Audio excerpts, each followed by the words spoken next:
ప్రభునందు ప్రియ దేవుని బిడ్డలారా, ఆయన జ్ఞానం అమోఘమైనది.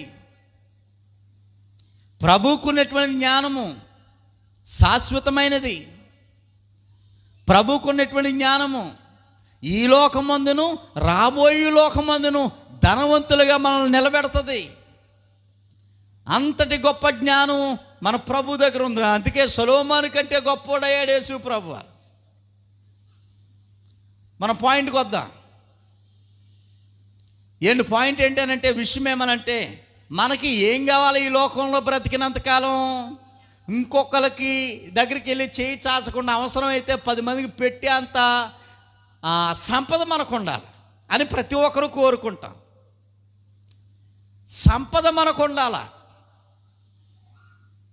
ఆ సంపదే మన ఇంట్లో ఉండాలి అని అంటే, ఆ సంపదే మన దగ్గరికి రావాలని అంటే మన దగ్గరే ఉండాలి, జ్ఞానం ఉండాలి.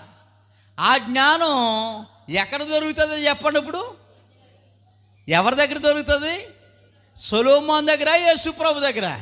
యేసు ప్రభు వారి దగ్గర దొరుకుతుంది ఈ జ్ఞానం.